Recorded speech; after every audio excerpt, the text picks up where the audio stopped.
Hello बच्चों, कैसे हैं आप? और कैसी चल रही है आपकी पढ़ाई?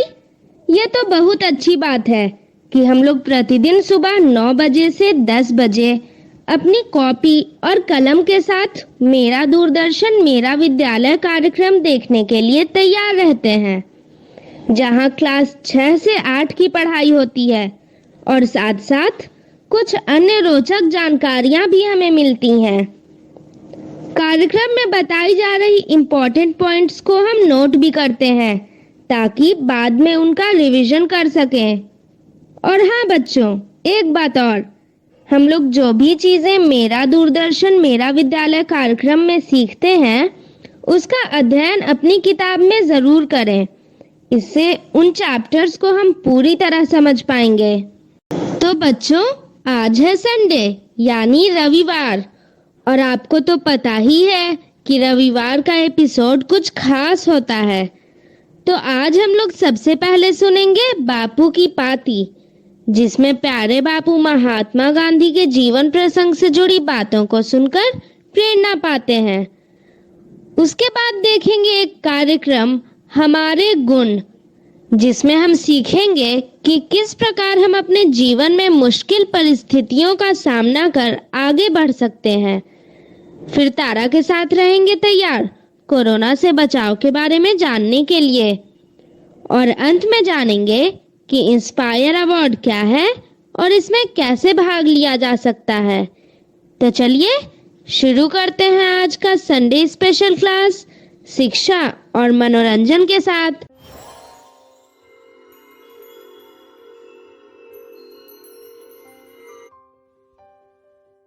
बापू की कहानी, जिसमें हम बात करेंगे महात्मा गांधी के जीवन के बारे में। पिछली बार हमने ये जाना कि भारत से लौटकर बापू अपने परिवार के साथ जब दक्षिण अफ्रीका पहुंचे तो उन्हें जहाज से उतरने नहीं दिया गया। उन्होंने दक्षिण अफ्रीका में सत्याग्रह आंदोलन भी शुरू किया। वे अपने साथियों के साथ एक बस्ती में रहने लगे। उन्होंने वहीं अपना आश्रम बनाया। अंग्रेज सरकार के बनाए अन्यायपूर्ण कानूनों के खिलाफ उन्होंने आवाज उठाई और आंदोलन शुरू किया। फिर अंग्रेज सरकार द्वारा कानून वापस लिया गया। गांधी जी भारत लौटने की तैयारी में लग गए। स्वदेश लौटकर 1 साल तक गांधी जी ने देश भर में घूमा। लोगों की हालात उनके पास जाकर वो समझते रहे। हिंदुस्तान की दुर्दशा को करीब से समझने लगे और आखिर में वे अहमदाबाद में बसे और वहीं सत्याग्रह आश्रम बनाया। यहाँ पर जुलाहों को बुलाकर गांधी जी ने अपने हाथ से कपड़ा बनाना सीखा। अब गांधी जी कांग्रेस के कामकाज में हिस्सा लेने लगे थे। कांग्रेस नेताओं के कहने से चंपारण के एक किसान गांधी जी को बिहार लेकर आए। किसान नील के व्यापारियों से बड़े परेशान थे।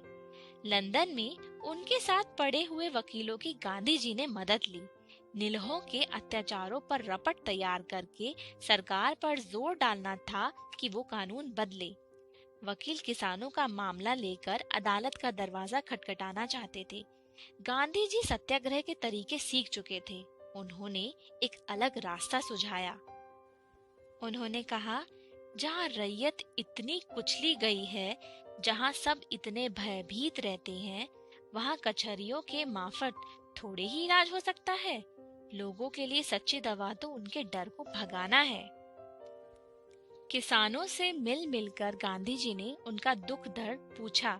उनकी रपट तैयार वो करते गए। वे सर्वेक्षण कर रहे थे, तभी उनकी गिरफ्तारी के आदेश आ गए। अदालत में गांधी जी ने एकदम निडरता से कहा कि वो चंपारण नहीं छोड़ेंगे। बाहर असंख्य लोग गांधी जी के समर्थन में जमा थे। दबाव में आकर मजिस्ट्रेट ने उन्हें छोड़ दिया। लगभग 8 महीने गांधी जी चंपारण में रहे। दक्षिण अफ्रीका की ही तरह यहाँ भी सत्य की जीत हुई। अंग्रेज सरकार ने घुटने टेके। किसानों को परेशान करने वाली नील की खेती का अंत हुआ। चंपारण सत्याग्रह की सफलता ने गांधी जी को कांग्रेस के मुख्य नेताओं के आगे खड़ा कर दिया। चंपारण की ही तरह गुजरात के खेड़ा में भी किसानों ने सत्याग्रह किया। वकील सरदार पटेल अब कांग्रेस के नेता बन चुके थे। अहमदाबाद में कपड़ों के कारखानों के मजदूरों ने हड़ताल कर दी थी। उनकी नेता थी कारखानों की मालिक की बहन अनसुईया साराभाई। मजदूरों के लिए यहाँ गांधी जी ने उपवास किया, फिर ऐसा समझौता कराया जो सबको मंजूर था। खूब ढूंढने के बाद गांधी जी को एक चरखा मिला और अब खादी का समय आ गया था। सन 1921 में ऐसे कई विरोधों के मिलने से असहयोग आंदोलन उभर कर आया। यह पूरे देश में फैल गया। अब आजादी की लड़ाई के मुख्य नेता गांधी जी ही थे। सन 1930 में नमक सत्याग्रह शुरू हुआ, जो और भी बड़ा आंदोलन था। सन 1942 में सबसे बड़ा आंदोलन शुरू हुआ, भारत छोड़ो आंदोलन। अब अंग्रेजों के लिए भारत पर राज करना मुश्किल था। सन 1944 में रेडियो पर एक भाषण में नेताजी सुभाष चंद्र बोस ने पहली बार गांधी जी को एक विशेष नाम से पुकारा। पता है वो नाम क्या था? राष्ट्रपिता। और तभी से हम गांधी जी को राष्ट्रपिता कहकर बुलाते हैं। और गांधी जी तो अपने दो प्रिय हथियारों की ही बात करते रहे। जानते हो वो क्या थे? वो थे सत्य और अहिंसा।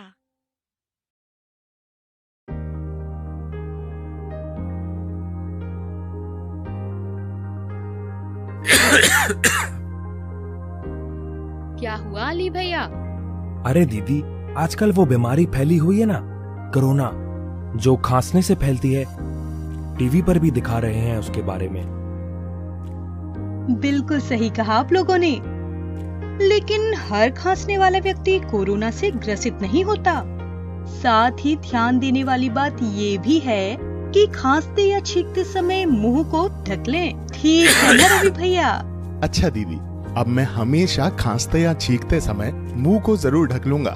पर दीदी, खांसना या छींकना तो सामान्य जुकाम में भी होता है, कोरोना इससे अलग कैसे है?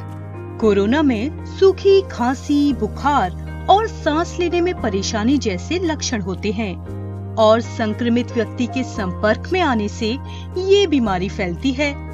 अगर किसी को ये लक्षण दिखें तो तुरंत राज्य हेल्पलाइन या स्वास्थ्य और परिवार कल्याण मंत्रालय की हेल्पलाइन पर संपर्क करें। साथ ही लक्षणों वाले व्यक्ति, उनकी देखभाल कर रहे लोग और स्वास्थ्य कर्मी को मास्क लगाना अनिवार्य है, जिससे अन्य व्यक्तियों को संभावित संक्रमण से बचाया जा सके। क्या ये बीमारी सभी को हो सकती है?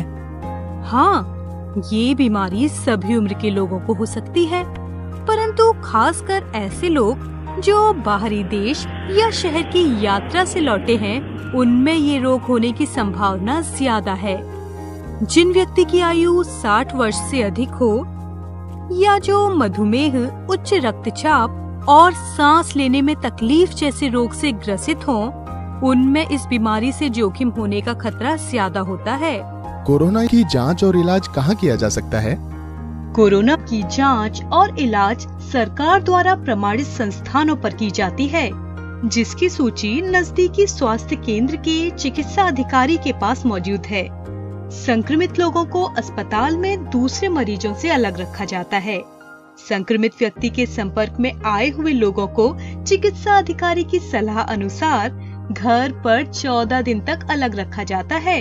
इस दौरान घर के अन्य सदस्य और आसपास के लोगों को बिना घबराए और सावधानी बरतते हुए संक्रमित व्यक्तियों का हौसला बनाए रखना चाहिए। साथ ही चिकित्सा अधिकारी की सूचनाओं का पालन करना चाहिए। इस बीमारी से बचाव का क्या तरीका है? इस बीमारी से बचाव के लिए कुछ खास बातों का ध्यान रखना जरूरी है, जैसे जितना हो सके घर पर रहें। सार्वजनिक स्थल जैसे मेला और भीड़ वाले धार्मिक स्थल में जाने से बचें। लोगों के निकट संपर्क से बचें और कम से कम 1 मीटर की दूरी बनाए रखें। बाहर से लौटने पर खांसने, छींकने, किसी जगह को छूने, खाना खाने से पहले और शौच के बाद नियमित रूप से साबुन और पानी से हाथों को धोएं। स्वास्थ्य कर्मियों द्वारा बताए गए सही तरीके से हाथ धोने से संक्रमण से बचाव होगा। हाथों को 40 सेकंड तक धोना चाहिए। खांसने और छींकने पर मुंह और नाक को रुमाल से ढकें। अच्छा होगा कि आप अपनी मुड़ी हुई कोहनी में खांसें या छींकें। अपने हाथों में नहीं, सार्वजनिक स्थानों पर ना थूकें या चिल्लाएं नहीं, और बार बार अपनी आँख, नाक और मुंह को ना छुएं। सावधान और सतर्क रहें, कोरोना से बचें।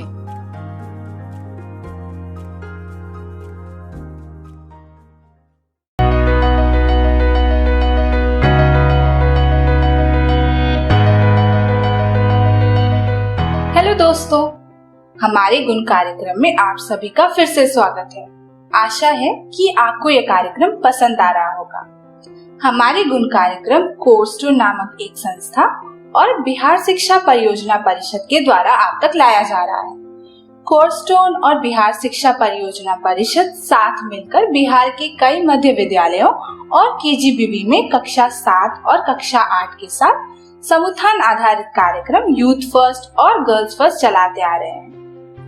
दोस्तों, आपको याद होगा पिछले 2 हफ्तों में हमने ऐसे कौशल सीखे जो हमें समुत्थान की ओर ले जाते हैं, यानी मुश्किल परिस्थितियों से उबरकर खुश और खुशहाल रहना सिखाते हैं और हमें जीवन में आगे बढ़ने और बेहतर करने में मदद भी करते हैं। आशा है कि जो भी चीजें आप सीख रहे हैं उसे आप अपने जीवन में भी इस्तेमाल कर पा रहे हो और अपने दोस्तों और परिवार वालों को भी इसके बारे में आपने बताया होगा।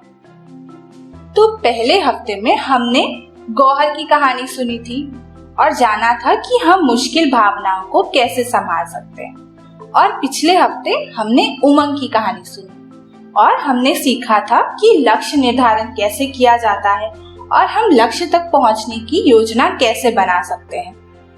तो आपको याद है कि उमंग ने क्या लक्ष्य बनाया था? जी हाँ, लॉकडाउन शुरू हो गया था और उमंग के घर पे बहुत सारे लोग रुके हुए थे।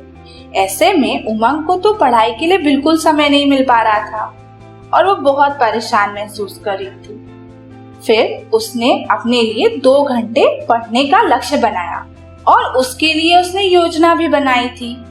साथ ही उमंग ने अपने लक्ष्य को छोटे छोटे लक्ष्यों में बांटा था और समय भी निर्धारित किया था। तो इस तरह जब हम अपने लक्ष्य को छोटे छोटे लक्ष्यों में बांटते हैं और समय सीमा के साथ योजना बनाते हैं तो उन तक पहुंचना आसान हो जाता है। पिछले हफ्ते हमने अपने लिए एक लक्ष्य बनाया था कि हम स्कूल खुलने के पहले क्या पाना चाहते हैं। आशा है कि आपने अपने लक्ष्य के बारे में सोचा होगा और उसके लिए छोटे छोटे लक्ष्य बनाए होंगे और योजना भी बनाई होगी।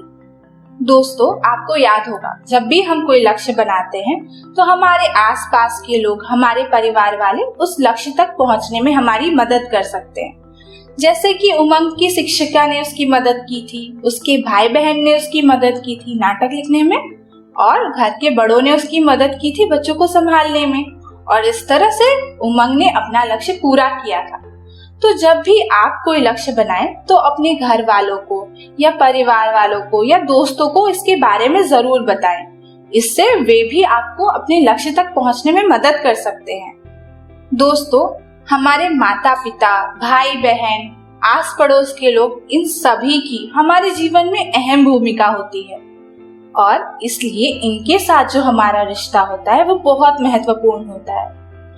लेकिन कभी कभी इन रिश्तों में समस्या आ जाती है, मतभेद आ जाते हैं। तो आज की कड़ी में हम इन महत्वपूर्ण रिश्तों के बारे में सोचेंगे और इन रिश्तों में जब समस्या आ जाती है या मतभेद हो जाते हैं तो अपनी बात को कहने का एक सरल तरीका भी सीखेंगे। इससे पहले कि हम शुरू करें, आप जल्दी से अपनी कॉपी और पेन ले आइए ताकि आप भी जरूरी बातों को लिख सकें, और जब आपके जीवन में ऐसी कोई परिस्थिति आए तो जो सीखें आपको मिलेगी उसका आप उपयोग कर सकते हैं। तो मार्च की बात है, जब लॉकडाउन हुआ था तो गौहर और उमंग का दोस्त नीरज भी ऐसी ही परिस्थिति में पड़ गया था। स्कूल बंद थे और वो अपने दोस्तों से नहीं मिल पा रहा था और उसका सारा समय घर वालों के बीच ही बीत रहा था। तो फिर देखते हैं कि क्या हुआ।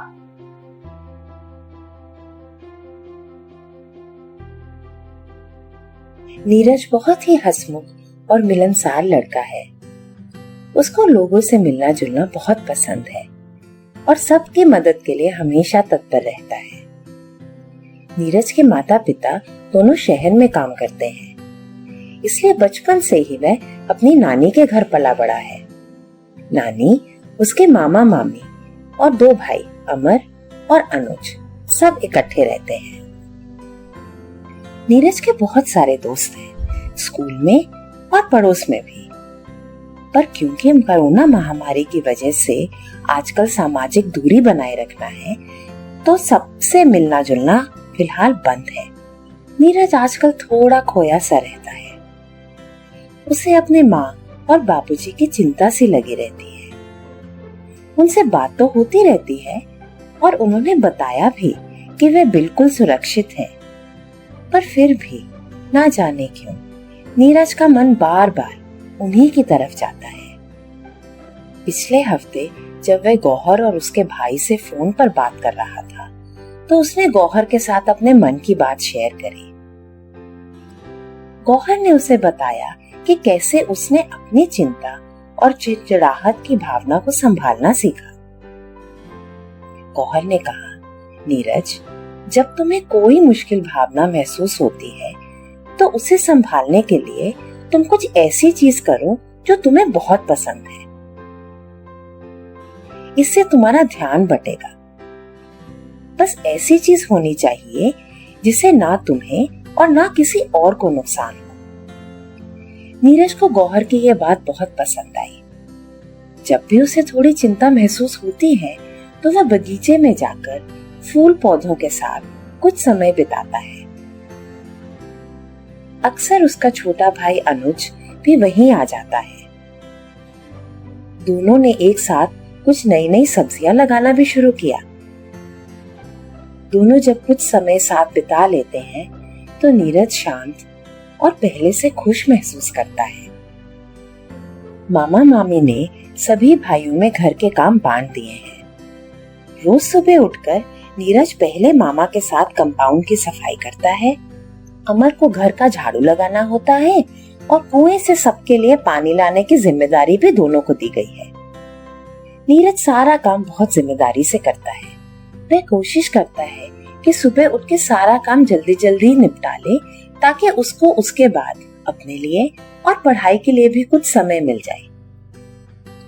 पर ना जाने क्यों आजकल उसका भाई अमर उसे बहुत परेशान करने लगा है। अपने हिस्से का काम करता नहीं और नीरज पर धौंस जमाता है। कहता है कि पूरा काम उसे अकेले ही खत्म करना होगा। नीरज काम पर लगा रहता है और अमर पास बैठा बस या तो उस पर चिल्लाता है और या अपने फोन पर लगा रहता है।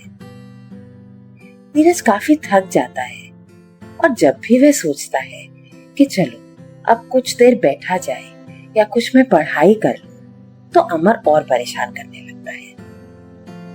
मुझे नहाना है, मेरा पानी कहाँ है? तुमने तैयार क्यों नहीं किया? और मेरा तौलिया? आजकल तुम अपना काम बिल्कुल ठीक से नहीं कर रहे हो।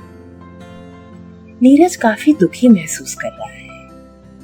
एक दिन जब वह और अनुज बगीचे में इकट्ठे थे, तो अनुज ने कहा, नीरज, आजकल तुम थोड़े दुखी हो ना? मुझे पता है आजकल अमर तुम्हें बहुत तंग कर रहा है, तुम पर धौंस जमाता रहता है। नीरज कहता है, हाँ, पर मुझे समझ नहीं आ रहा कि मैं करूं क्या। मुझे लगता है बड़ा भाई है, उसके सामने कैसे बोलूं? क्या वह मेरी बात सुनेगा भी? और अगर उन्हें बुरा लगा तो? अनुज कहता है, मैं समझ सकता हूँ कि तुम संकोच क्यों कर रहे हो, पर कभी कभी चुप रहने से दूसरे लोग हम पर ज्यादा धौंस जमाते हैं। एक तरीका है नीरज जो मैंने स्कूल में सीखा है, निश्चयात्मक तरीके से संवाद करने का। यानी इस तरीके से तुम भैया को अपनी बात भी बता सकते हो और उन्हें बुरा भी नहीं लगेगा। ओह, ये तो बहुत अच्छा है। मुझे क्या करना होगा अनुज? अनुज समझाता है, तुम्हें मैं संवाद का तरीका अपनाना होगा। इसमें फोकस खुद पर है, यानी मैं पर, ना कि दूसरे व्यक्ति को दोष लगाने पर। इसमें 3 बातें कहनी है। सबसे पहले तुम्हें बताना होगा कि मैं क्या महसूस कर रहा हूँ। फिर बताओ कि क्या हुआ था, और आखिर में ये बताओ कि इस परिस्थिति को बदलने के लिए मैं क्या चाहता हूँ। नीरज निश्चयात्मक संवाद करने की प्रैक्टिस करता है, और उस दिन रात को जब सब खाने के लिए बैठते हैं, वह अमर से आंख मिलाकर पर बहुत ही दृढ़ता पूर्वक और शांति से अपनी बात कहता है। अमर भैया, मैं बहुत दुखी महसूस करता हूँ जब आप अपना सारा काम मुझसे करवाते हो और मुझ पर चिल्लाते रहते हो। मैं बहुत थक जाता हूँ और पढ़ाई भी ठीक से नहीं कर पाता। मैं चाहता हूँ कि आप अपने हिस्से का काम स्वयं करें, ताकि मुझे थकावट भी ना हो और मैं अपने लिए कुछ समय निकाल पाऊं। नीरज की बात सुनकर अमर चुप सा हो जाता है। वह सोचता है कि कैसे नीरज हमेशा चुपचाप उसकी मदद करता है, आगे से पलटकर कभी जवाब नहीं देता। शायद इसी बात का वह फायदा उठाने लगा है। उसे एहसास होता है कि उसने नीरज को बहुत दुख पहुंचाया है। अगले दिन अमर नीरज से माफी मांगता है। दोनों बात करते हैं और तय करते हैं कि घर की साफ सफाई तो इकट्ठे कर लेंगे, पर कुएं से पानी एक दिन अमर लाएगा और एक दिन नीरज। तो ऐसे ही दोनों भाई इकट्ठे मिलकर घर का सारा काम निपटाने लगते हैं और उन्हें इकट्ठे समय बिताने का टाइम भी मिल जाता है। नीरज की तरह हम सब भी अगर किसी के भी व्यवहार से परेशान हो तो निश्चयात्मक संवाद का तरीका अपना सकते हैं, यानी कि दूसरे पर दोष लगाए बिना प्रभावी ढंग से अपनी बात रख सकते हैं। इस आसान से तरीके से परिस्थिति भी सुधर जाएगी और हमारे रिश्ते भी। तो दोस्तों, आपको नीरज की कहानी कैसी लगी? नीरज के जीवन में जिस तरह से अलग अलग रिश्ते हैं, ठीक उसी तरह से हमारे जीवन में भी अलग अलग रिश्ते होते हैं। क्या नीरज की कहानी में आपने किसी रिश्ते को देखा? क्या आप याद करके बता सकते हैं? जी हाँ, हमने कहानी में अलग अलग रिश्तों को देखा। नीरज और उसके बड़े भाई अमर के साथ उसका रिश्ता, नीरज और छोटे भाई अनुज के साथ उसका रिश्ता, अमर और उसके पिताजी के साथ रिश्ता देखा हमने, और नीरज और उसके मामा के साथ भी हमने रिश्ता देखा। इस कहानी में हमने अलग अलग रिश्तों को देखा और हर रिश्ता एक दूसरे से अलग था और हर रिश्ते की अपनी अपनी विशेषताएं थी। तो आइए हम रिश्तों के बारे में थोड़ा और सोचते हैं। नीरज और अनुज के रिश्ते में आपको क्या खास बात लगी?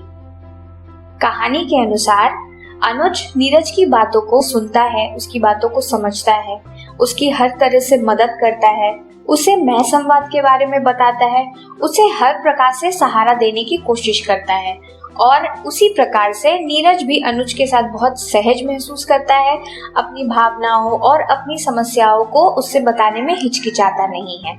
क्या आपके जीवन में भी ऐसा कोई व्यक्ति है जिससे कि आप अपनी मन की बातों को बताते होंगे, अपनी मन की बातों को बताने से पहले कोई हिचक महसूस नहीं करते होंगे, जो हमेशा आपकी मदद के लिए तैयार रहते हो और जिसके लिए आप भी ये सारी चीजें महसूस करते हैं?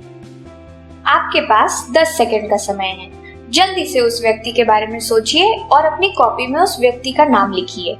ये कोई भी हो सकते हैं, आपके घर परिवार के कोई लोग, आपके स्कूल के कोई लोग, आपके आस पड़ोस के कोई लोग। आप किसी के बारे में भी सोच के उनके बारे में लिख सकते हैं।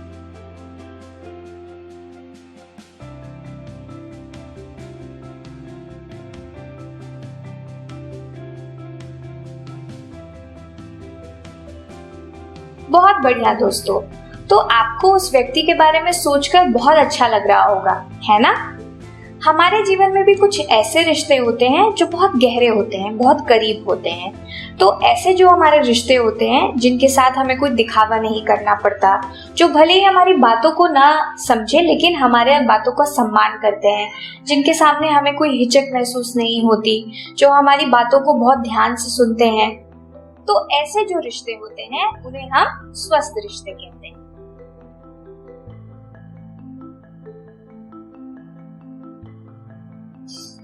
चलिए अब हम लोग अमर और नीरज की कहानी को फिर से याद करते हैं और नीरज और अमर के बीच के रिश्ते के बारे में थोड़ा और सोचते हैं। तो उस कहानी में आपने क्या देखा? अमर और नीरज के बीच का रिश्ता कैसा था? जैसा कि हमने कहानी में देखा कि अमर नीरज पर धौंस जमाता था और उससे डरा धमकाकर अपना सारा काम करवाता था। नीरज काफी असहज महसूस करता था। अमर नीरज पर चीखता था और उसके व्यवहार से नीरज काफी डरा हुआ भी महसूस करता था। क्या आप सोच सकते हैं कि अगर आप नीरज की जगह पर होते तो क्या करते? 5 सेकंड का समय है, आप थोड़ा उसके बारे में सोचिए और जल्दी से अपनी कॉपी में लिखिए।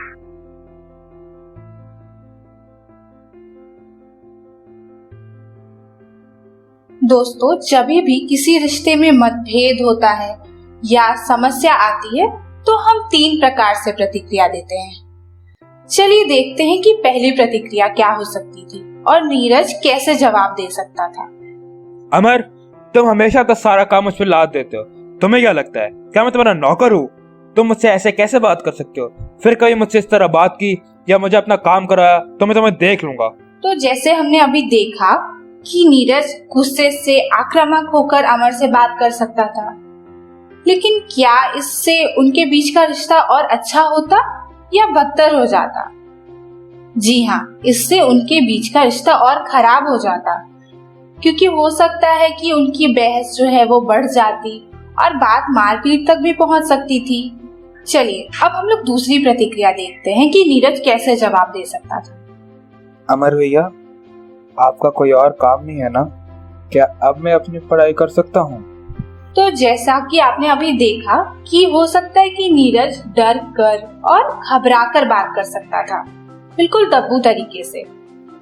पर क्या इससे चीजें बेहतर होती या और बदतर हो जाती? जी हाँ, इससे चीजें बेहतर नहीं हो पाती, क्योंकि अमर हो सकता है कि नीरज पर और धौंस जमाना शुरू कर दे या उसे अपना और भी काम देना शुरू कर दे, या फिर ये भी हो सकता है कि अमर को लगे कि अरे नीरज को तो कोई दिक्कत नहीं है तो मैं उसे और भी काम दे सकता हूँ और नीरज तो मेरा काम करने के लिए राजी है, और इससे नीरज को और भी दुखी महसूस होता और उसकी समस्या कभी भी नहीं सुलझ पाती। चलिए अब हम लोग तीसरा तरीका देखते हैं। अमर भैया, मैं बहुत दुखी महसूस करता हूँ जब आप अपना सारा काम मुझसे कराते हो और मुझ पर चिल्लाते हो। आपका काम करके मैं बहुत थक जाता हूँ और पढ़ाई भी ठीक से नहीं कर पाता। मैं चाहता हूँ कि आप अपना काम स्वयं करें ताकि मुझे थकावट ना हो और मैं कुछ समय पढ़ाई के लिए भी निकाल पाऊँ। तो अभी आपने क्या देखा? नीरज ने अमर के सामने अपनी बात कैसे रखी?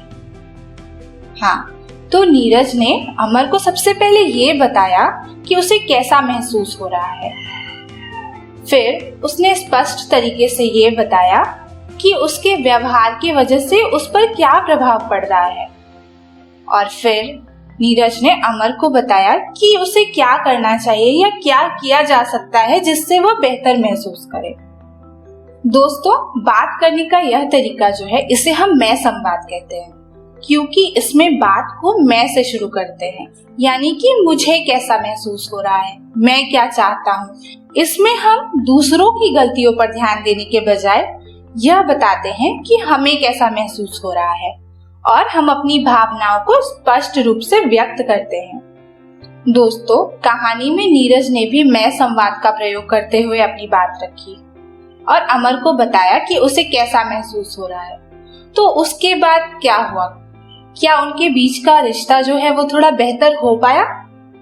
हाँ, हमने देखा कि जब नीरज ने अमर को बताया कि उसे कैसा महसूस हो रहा है तो अमर को इस बात का एहसास हुआ और उसे लगा कि उसने कुछ गलत किया है।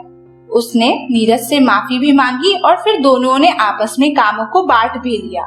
दोस्तों, जब हम इस तरह से मैं संवाद का प्रयोग करते हैं और अपनी बात को रखते हैं तो हम अपनी भावनाओं को भी बताते हैं और साथ ही हम दूसरों को भी यह बताने का मौका देते हैं कि उनके मन में क्या चल रहा है। तो याद रखें, जब भी हम मैं संवाद का तरीका का प्रयोग करते हैं और बात करते हैं तो इसमें 3 चीजें महत्वपूर्ण होती हैं। पहले, अपनी भावनाओं के बारे में बताएं। फिर समस्या के बारे में स्पष्ट तरीके से बताएं और फिर यह बताएं कि आप क्या चाहते हैं।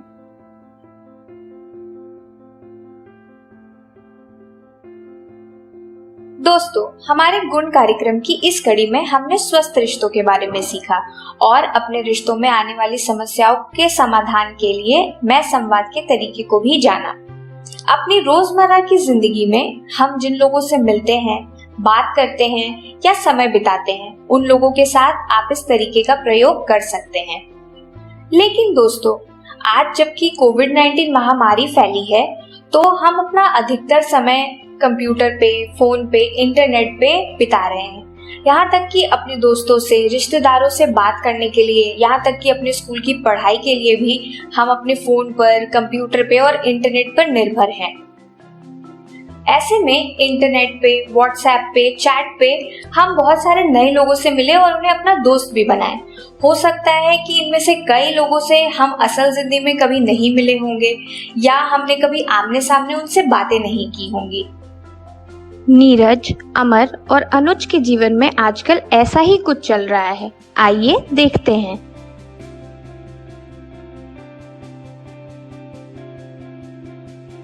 नीरज ये नोटिस करने लगा है कि कुछ दिनों से अमर सबसे छुपकर अपने फोन पर कुछ करता रहता है।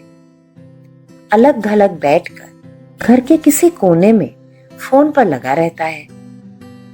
आजकल वह नीरज को तंग तो नहीं करता, पर उसका मूड थोड़ा खराब सा रहता है। हमेशा कुछ परेशान, चिड़चिड़ा सा रहता है।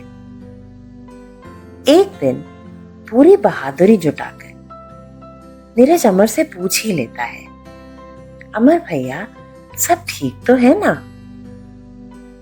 अमर जवाब में कुछ कहता नहीं और नजरअंदाज कर देता है।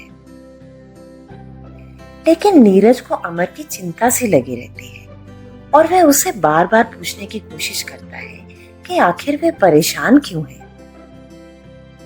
आखिर एक दिन अमर उसे बताता है, नीरज, आजकल मैं व्हाट्सएप पर कुछ साथियों के साथ अक्सर बात करता हूँ। सब ऑनलाइन अपनी क्लास पे ही मिलते हैं और फिर कुछ देर व्हाट्सएप पर भी बात करते हैं। मेरे दोस्तों ने ग्रुप पर कुछ और लड़कों को भी शामिल कर लिया है, पर अब मैं उनकी बातों से बहुत असहज महसूस करने लगा। मुझे उनकी बातें बिल्कुल अच्छी नहीं लगती। मैं अक्सर चुप हो जाता हूँ, लेकिन इस पर भी वे सारे मिलकर मेरा मजाक उड़ाते हैं, ताने देते हैं। ऊपर से कभी कभी जब क्लास चल रही होती है तो चैट बॉक्स में कुछ लोग आकर दोस्त बनने की कोशिश करते हैं, उल्टी सीधी बातें बोलते हैं, उकसाते हैं।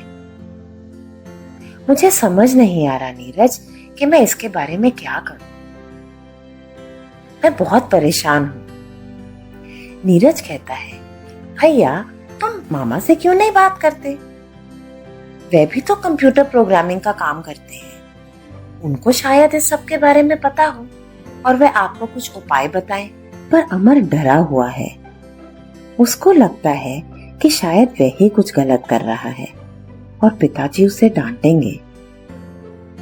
नीरज कहता है, अमर, तुमने कोई गलत काम नहीं किया। तुम क्यों डर रहे हो? अगर हमें कोई परेशानी है तो मुझे लगता है हमें उन्हें बताना चाहिए।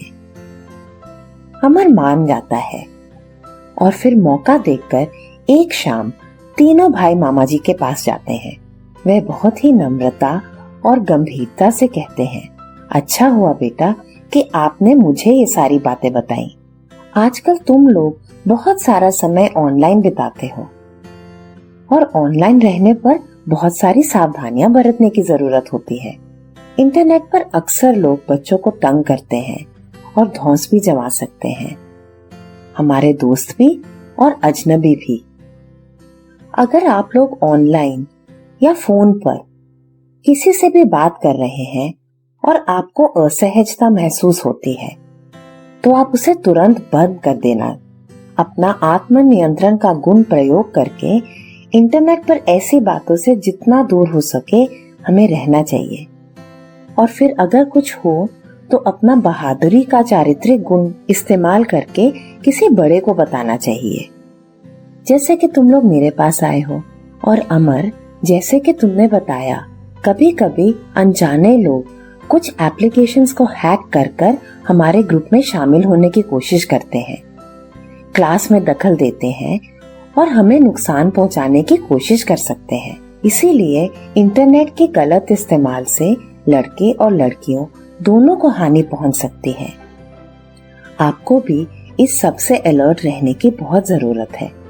अपने दोस्तों को भी बताना, किसी अजनबी से चैटिंग नहीं करनी और अपने बारे में कोई भी निजी जानकारी किसी को शेयर नहीं करनी। आप जो भी कुछ इंटरनेट पर पोस्ट करते हैं उसको लेकर बहुत ही सचेत रहने की जरूरत है। याद रहे, इंटरनेट पर जो भी चीज डाली जाती है वह हमेशा नेट पर रहती है। यह एक पब्लिक यानी कि सार्वजनिक प्लेटफॉर्म है और इस पर हमें कोई भी निजी जानकारी नहीं डालनी चाहिए। इसका कोई भी लोग गलत इस्तेमाल कर सकते हैं और कुछ होने पर या असहज महसूस करने पर किसी से भी मदद मांगने से झिझकना नहीं। हमने कहानी में देखा कि अमर अपना अधिक से अधिक समय इंटरनेट पर बिताने लगा था, लेकिन व्हाट्सएप पर दूसरे लड़कों की बातें सुनकर उसे असहज और असुरक्षित महसूस हो रहा था। उनकी बातों से उसे डर भी लग रहा था।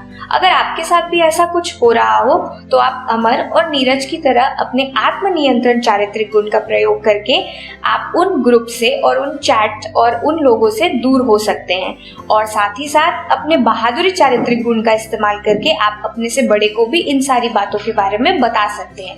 हमारे अंदर भी ये गुण है।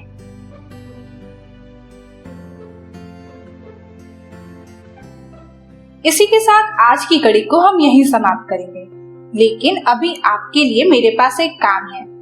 लॉकडाउन तो खत्म हो गया है, लेकिन हो सकता है कि अभी भी आप अपना बहुत सारा समय घर पे घर वालों के साथ या फोन पर दोस्तों के साथ या इंटरनेट पर लोगों के साथ बिता रहे हो।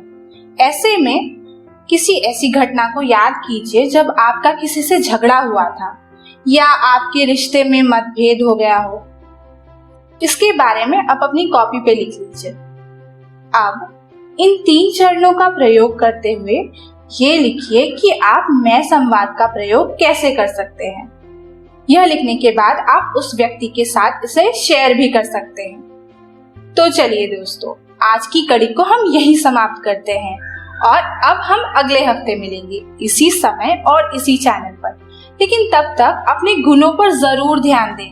याद रखें, अपने गुणों का प्रयोग करके हम किसी भी मुश्किल परिस्थिति से बाहर निकल सकते हैं और ज्यादा खुश और खुशहाल रह सकते हैं, बिल्कुल इसी फूल की तरह जो इस बंजर जमीन पर भी खिलना नहीं भूलता।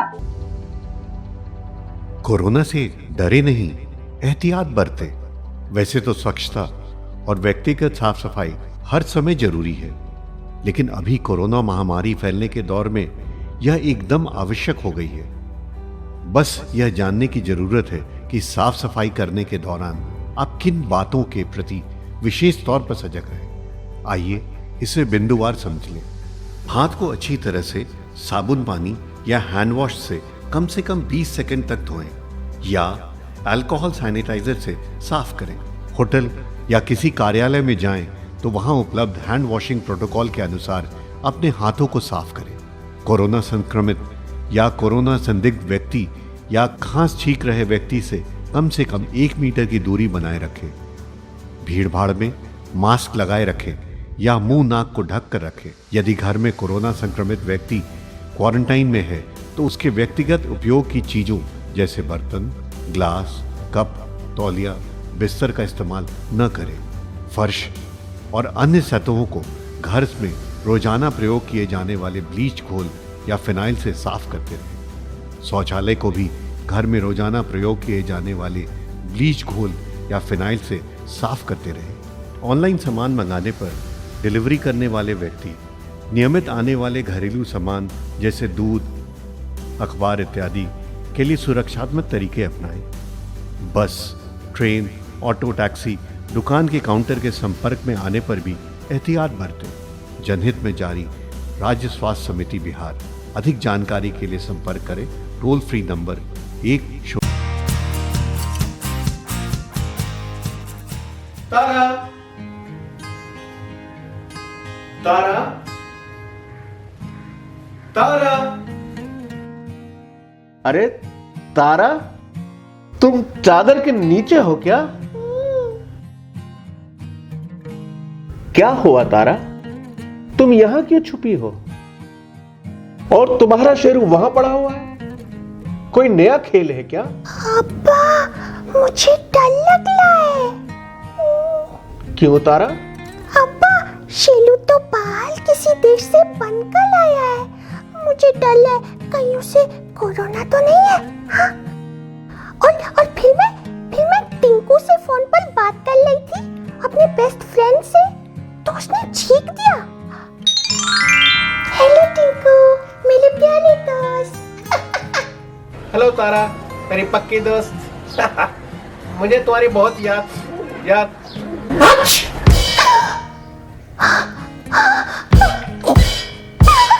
सॉरी, ठीक आ गई।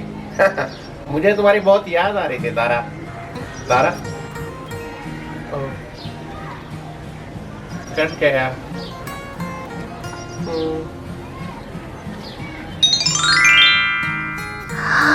अगर कहीं टिंकू को भी कोरोना है तो अब ना मैं शेलू से खेलूंगी, ना टिंकू से फोन पर बात करूंगी। ओह, तो ये बात है। तारा, चादर से बाहर आओ तारा, डरो नहीं, मैं हूं ना। तारा, कोई दूसरे देश या जगह से आया है, इसका मतलब ये नहीं कि उसे कोरोना है। और टिंकू की छींक, कहीं मुझे उससे ये वायरस आ गया तो? तारा, हर छींक और खांसी कोरोना वायरस से नहीं जुड़ी है, और फोन पर बात करने से ये थोड़ी ही फैलती है। इधर उधर की बातों में आके तुम अपने साथ या दूसरों के साथ भेदभाव मत करो तारा। भेदभाव मतलब पापा? मतलब ये कि गलत ना होने पर भी किसी को दोष देना या उसके साथ बुरा बर्ताव करना, उसे भेदभाव कहते हैं तारा। अब्बा, याद है एक बार टीचर ने मुझे डांटा था, जबकि मेरी गलती भी नहीं थी, तो मुझे कितना बुरा लगा था। कहीं शेलू को और टिंकू को भी वैसे ही तो नहीं लग रहा? हाँ तारा, बिल्कुल वैसा ही लग रहा होगा, उन्हें बहुत बुरा लग रहा होगा। अच्छा तारा, ये बताओ, अगर किसी की तबीयत खराब हो तो हम क्या करते हैं? हम उनकी देखभाल करते हैं, उन्हें खुश रखने की कोशिश करते हैं, ताकि वो जल्दी जल्दी ठीक हो जाएं, है ना? बिल्कुल ठीक। पर सोचो तारा, अगर हम दूसरों से भेदभाव करेंगे तो वो इसके डर से बातें छुपाएंगे, इलाज के लिए नहीं जाएंगे, इससे कोरोना वायरस और भी फैलेगा। मैं समझ गई अब्बा।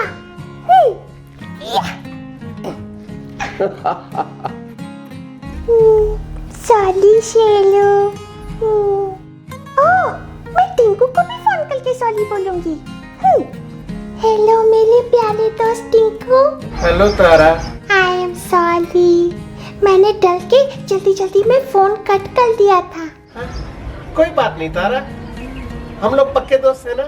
अब मैं ऐसा कभी नहीं करूंगी, प्रॉमिस। अरे तारा, सुनो तारा, डॉक्टर अंकल को नमस्ते बोलो। हेलो, नमस्ते डॉक्टर अंकल। नमस्ते तारा। अरे क्या हुआ, आप ऐसे उदास क्यों हैं? अरे कुछ नहीं, आजकल कुछ लोग डॉक्टर्स और ऐसे तमाम लोगों के साथ भेदभाव कर रहे हैं जो कोरोना से सबको बचाने में लगे हुए हैं। पर ये तो गलत है। आप और आपके जैसे सभी लोगों को तो थैंक यू बोलना चाहिए। तारा, काश सब लोग तुम्हारी तरह सोचते। दोस्तों, कहीं आप तो किसी के साथ भेदभाव नहीं कर रहे हैं ना? डॉक्टर वगैरह तो हमारी मदद ही कर रहे हैं, उनके साथ बुरा बर्ताव तो बहुत गलत बात है। अच्छा डॉक्टर अंकल, क्या हम आपके काम में कोई मदद कर सकते हैं? क्यों नहीं तारा, बिल्कुल कर सकते हैं। अभी घर में ही रहो, दूसरों की गलत बातों में मत आओ, इससे हमारा काम आसान होगा। क्योंकि ऐसे कोरोना को फैलने से हम रोक सकते हैं। Okay doctor uncle, bye bye. तुम ये सामान लेकर कहाँ जा रही हो तारा? वो तो मैं और अप्पा पौधों की देखभाल करेंगे, उनको पानी देंगे डॉक्टर अंकल। गार्डनिंग, ये तो बहुत मजेदार काम है तारा। अच्छा मैं भी चलता हूँ तारा, तुम कभी कभी यूं ही मुझे फोन कर लिया करो, मुझसे बातें कर लिया करो, अच्छा लगता है। जरूर doctor uncle, bye bye. Okay bye. अप्पा देखो, बुला ना देखो, बुला ना सुनो, बुला ना कहो। मजा आ रहा ना तारा? बहुत मजा आ रहा है अप्पा। ठीक है तारा, तो ये बताओ तुमने क्या सीखा? भेदभाव से नहीं, मेल मोहब्बत का हो साथ, तो हम जरूर देंगे कोरोना को मात। हाँ? बिल्कुल सही।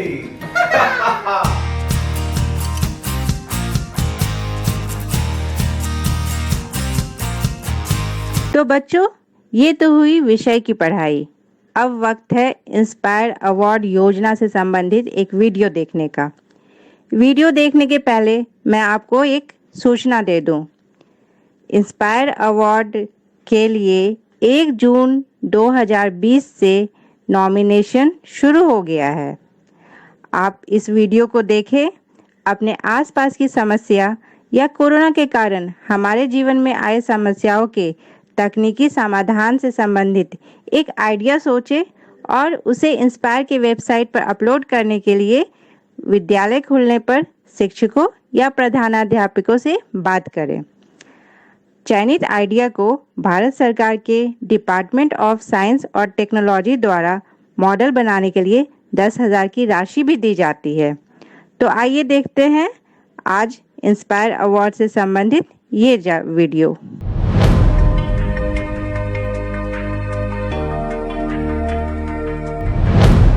साइंस, टेक्नोलॉजी और इनोवेशन।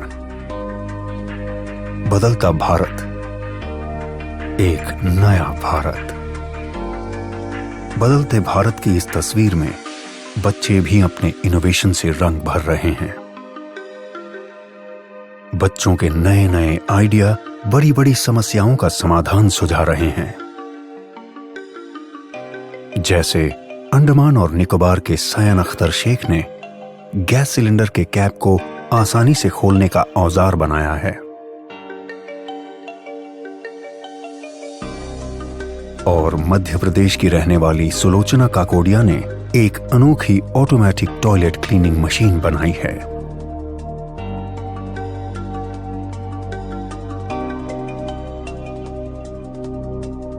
भारत सरकार का विज्ञान एवं प्रौद्योगिकी विभाग DST और राष्ट्रीय नव प्रवर्तन प्रतिष्ठान भारत NIF ऐसे ही लाखों नन्हे इनोवेटर्स को देश भर से ढूंढने का प्रयास कर रहे हैं। और इस अभिनव प्रयास का माध्यम है इंस्पायर अवार्ड्स मानक। इस प्रतियोगिता में कक्षा 6 से 10 तक के स्कूली बच्चे भाग लेते हैं, जिसमें सबसे पहले स्कूलों में प्राध्यापक द्वारा आइडिया प्रतियोगिता आयोजित की जाती है। इसके जरिए बच्चों के बेस्ट 2 से 3 आइडिया का चयन किया जाता है, जिसका नामांकन इंस्पायर अवार्ड्स मानक के वेब पोर्टल पर स्कूल द्वारा किया जाता है।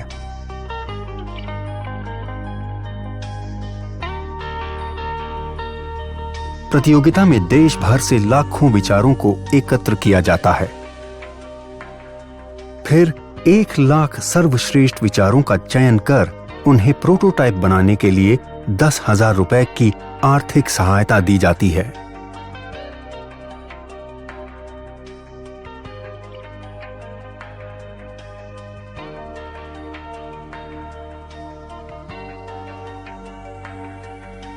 और बच्चों को जिला स्तरीय प्रतियोगिता में भाग लेने का अवसर मिलता है।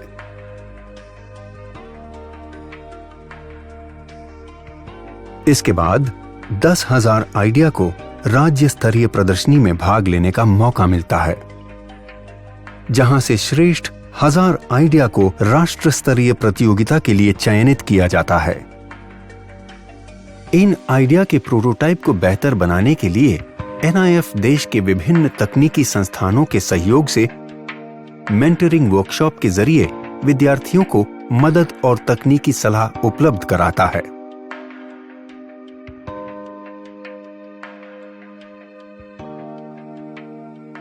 राष्ट्रीय स्तर की प्रदर्शनी में श्रेष्ठतम 60 को राष्ट्रीय पुरस्कार के लिए चयनित किया जाता है। NIF चयनित सभी 60 प्रोटोटाइप की उपयोगिता, व्यावसायिकता की संभावनाओं की जांच कर उसे DST और अपनी अन्य योजनाओं से जोड़ने का प्रयास करता है।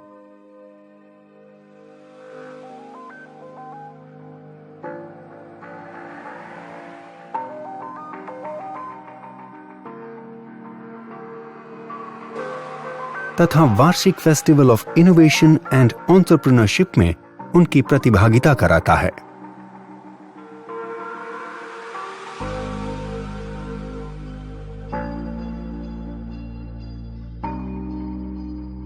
अधिक जानकारी के लिए www.inspireawards-dst.gov.in पर जाएं। आइए लाखों विद्यार्थियों को भविष्य के इनोवेटर्स बनने में हम भी मदद करें और उन्हें कुछ नया और बेहतर करने के लिए प्रेरित करें और इन बच्चों के आइडिया के जरिए एक नया भारत बनाएं। इंस्पायर अवार्ड्स मानक, inspiring innovators of tomorrow, million minds augmenting national aspiration and knowledge.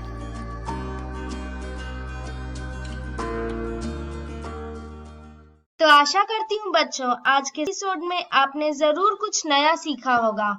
आप अपने विचार हमें स्क्रीन पर दिए गए व्हाट्सएप नंबर 9431043527 या ईमेल आईडी bepcddprogram@gmail.com पर भेज सकते हैं। और हाँ, आप मेरा दूरदर्शन मेरा विद्यालय कार्यक्रम को कभी भी बिहार शिक्षा परियोजना परिषद के YouTube चैनल पर देख सकते हैं। इसके लिए सर्च करें BEPC मेरा दूरदर्शन मेरा विद्यालय और कार्यक्रम को देखें, इम्पोर्टेंट पॉइंट्स को नोट करें और क्वेश्चंस हल करें। इसके अलावा इसके सारे एपिसोड बिहार शिक्षा परियोजना परिषद की वेबसाइट पर डिजिटल लर्निंग सेक्शन में भी उपलब्ध है। विजिट करें www.bepcssa.in। और आपको तो पता ही है कि आप खुद से लिखी कविताएं, कहानियां, पेंटिंग्स या इनके 2 से 3 मिनट के वीडियो भी हमें स्क्रीन पर दिए गए व्हाट्सएप नंबर या ईमेल आईडी पर अपना नाम, कक्षा, विद्यालय का नाम, प्रखंड और जिले के नाम के साथ भेज सकते हैं। हम चुने गए एंट्रीज को आने वाले एपिसोड में प्रसारित भी करेंगे। तो घर पर रहें, पढ़ते रहें, बढ़ते रहें। मिलते हैं अगले एपिसोड में। बाय बाय बच्चों।